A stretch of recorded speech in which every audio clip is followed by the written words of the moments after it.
Yo, what's up, Graveyard members? It's been a while since I've seen you on YouTube, and definitely longer since I've talked about wrestling, so hello.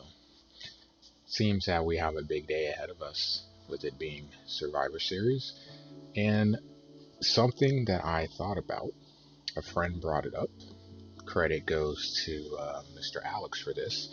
With Survivor Series, we all know it's one of the four core or pillars in terms of WWE pay-per-views. You got the Royal Rumble January, March, April, WrestleMania, SummerSlam in August, Survivor Series. You know, those are the big four, obviously culminating in WrestleMania being the biggest of them all.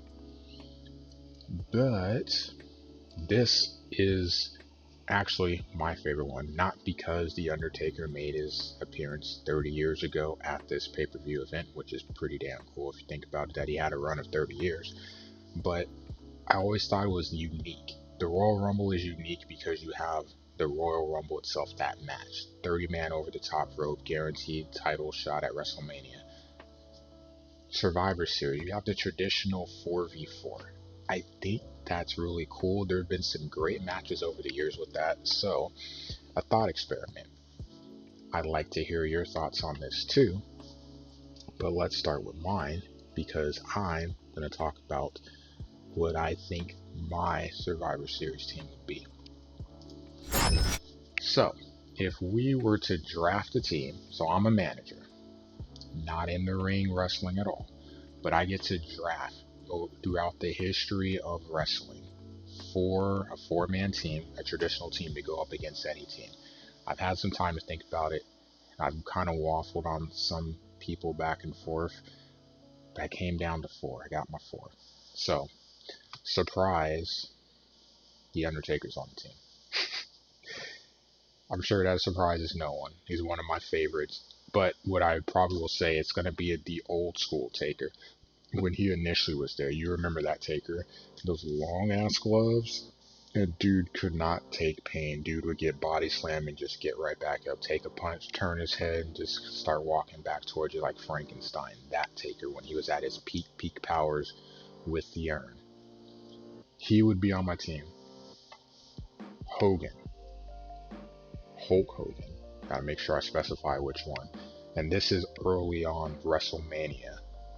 Hogan, the guy that never freaking lost. Dude had long title reigns, overcame all odds. He was Cena and Austin before they could even exist. Dude always overcame the odds.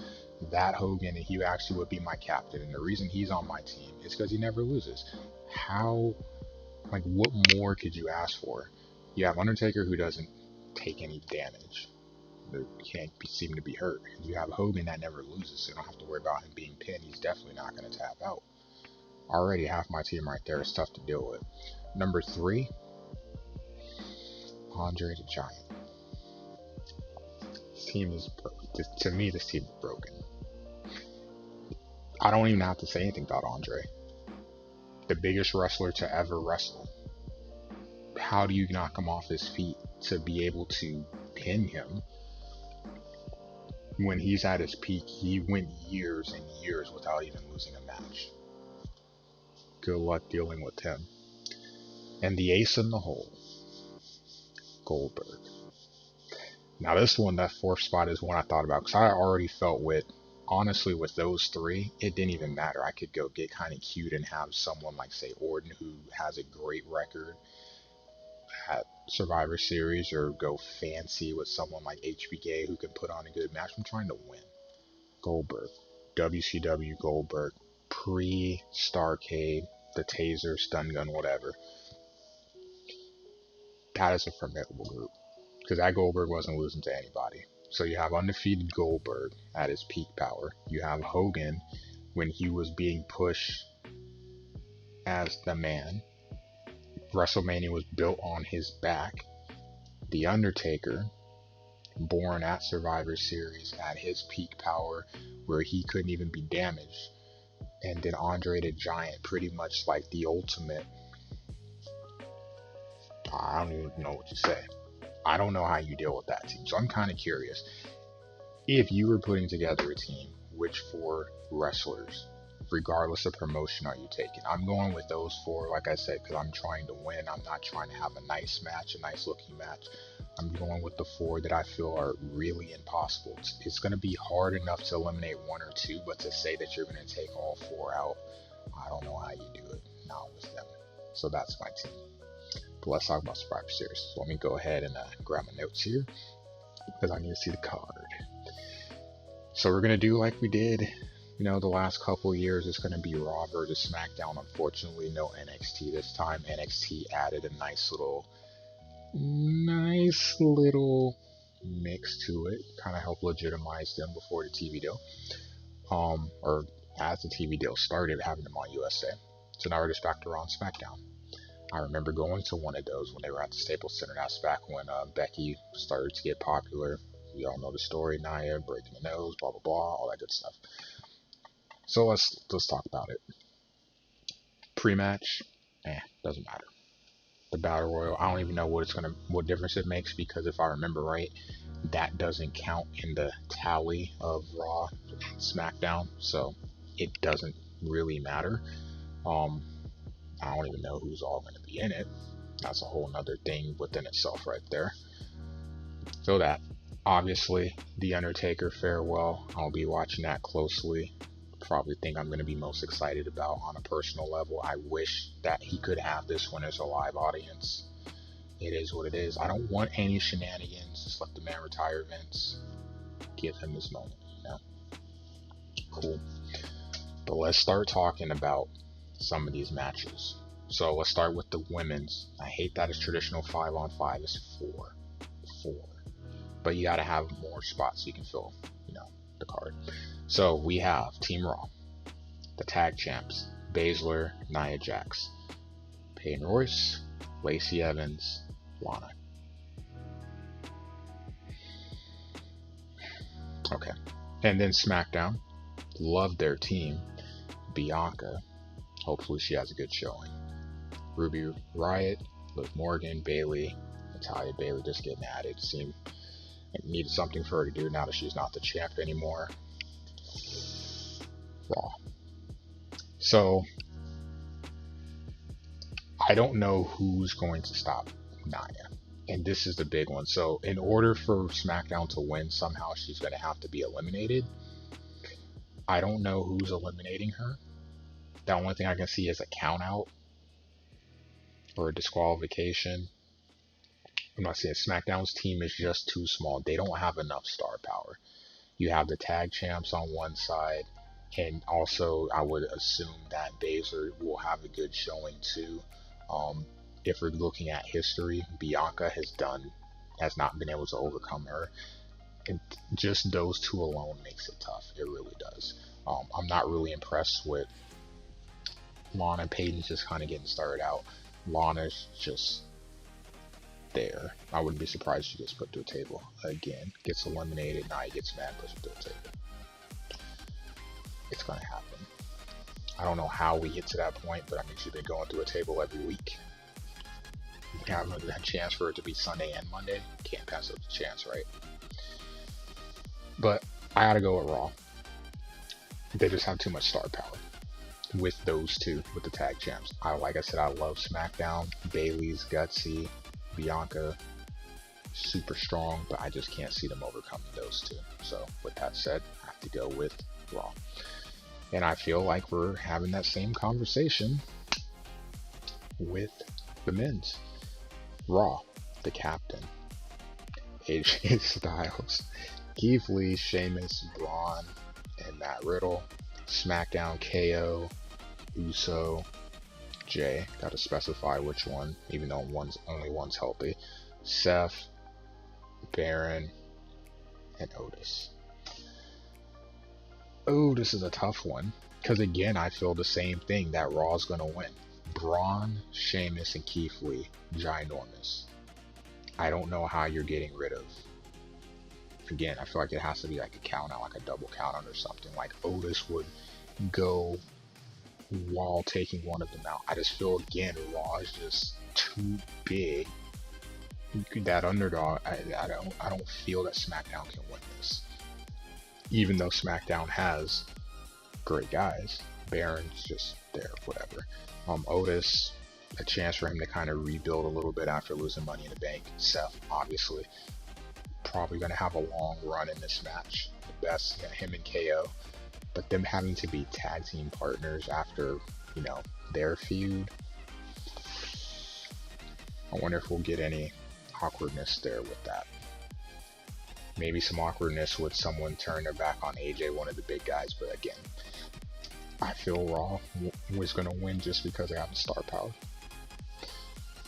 So, in both traditional matches, or at least in terms of the tradition, not necessarily the number of participants, I see Raw winning both. Now we start to move towards other stuff, the titles. Start with the US title. Lashley Lashley, United States Champion, facing Intercontinental Champion, Sami Zayn. Sami's losing.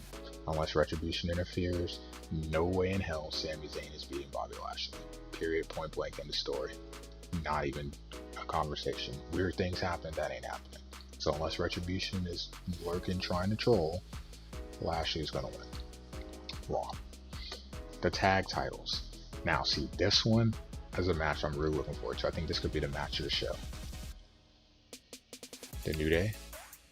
So Kofi and Mr. Woods, Xavier, couldn't think of the first name off the top of my head, against the Street Profits. I see the Street Profits winning. They've had a great year. They've been one of the greatest assets to the WWE since the pandemic started, and even before in NXT. Like, they are so popular right now. They're super hot. I'd see it continuing. SmackDown gets at least, they're not getting shut out. They're going to win this match. I'm really looking forward to it. I think they'll have great chemistry together, and it'll be an excellent match. My match of the show. The women's match. Asuka, the Raw Women's Champion, against Sasha, SmackDown's Women's Champion. So, Asuka lost the title to Sasha because Bayley interfered. Bayley lost the title back to Asuka because Bayley interfered. Sasha has lost to Asuka before. Why would I expect different? Unless someone interferes in the match and attacks Sasha, thus technically getting Asuka disqualified. Carmella. Again, I'd have to say Asuka wins. I think this could be a good match too, but Asuka's had Sasha's number over the years, not just this year. I gotta go with Asuka. I'm nervous because Asuka tends to not get that push. Like, it's like she gets a push and then it gets stagnant. So I don't know if they're gonna try to push Sasha even more, knowing that she has an upcoming feud with Carmella. I don't know, but if you're asking me, Asuka wins. So I believe that is 3-4-1 Raw to SmackDown. Unfortunately. And then the last match. It's going to be two matches, I think. Drew, your new Raw champion, Universal champion. Sorry, WWE champion, Universal's on the other brand. Not mixed up. And then SmackDown. Roman Reigns, the head of the table, the man. So, I said two matches because I think The Miz is going to cash in. If you remember, I tweeted out, I was super happy that McIntyre won the belt back off of Orton, which again kind of makes you wonder why Orton won it in the first place. But I said it was going to be a short title reign because I was already looking at this date. I feel like Miz wins the title tonight. I won't know how I'll react to it, but I don't think the match actually finishes. So that's kind of a cop-out answer. Reigns can't lose. McIntyre's had a great year. You already had him get pinned by Orton. there's no way that Reigns is going to lose. The way that he's being built right now, can't lose. You have to make him the guy. So he's going to get the win, or there's going to be a no finish because the Miz is going to cash in. It'll be a one-on-one match with him and Drew, and he wins the title. That's what I got. So all in all, Raw reigns supreme. The only match that SmackDown I have winning is the tag title match. It would be nice if SmackDown technically reigns, I guess. So that's 2, but Raw wins overall. Kind of be nice because I consider SmackDown the A show. I love Drew, and I love the roster that they have on Raw too. But in terms of what I like from the WWE, I consider SmackDown the A show. But Raw's going to win. It's the flagship. I don't see any other reason for them to do it. It will be interesting though to see if there are any shenanigans in some of these matches, and in terms of interference, like I said, Carmella, The Miz potentially cashing in, and then I'm kind of curious to see if we see The Fiend at all, and in what capacity if we do. I know a couple of my friends were kind of pointing like maybe he will show up in the Undertaker's farewell. Like I said, I just want the Undertaker's farewell to just be like, just let him go, please, please, please, please, please, please, let the man go. Anyway, those are my predictions. Do you differ? Let me know. But I really am really curious to see other people's Survivor Series team, their ultimate teams. I've heard lots of different mixes from my friends. So I would like to see if there are some similarities.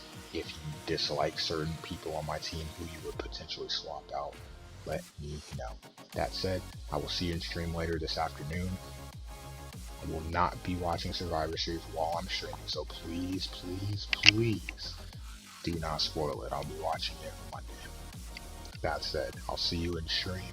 If I don't, enjoy Survivor Series. We'll see if I got them right. I will see you later. Have a good Sunday.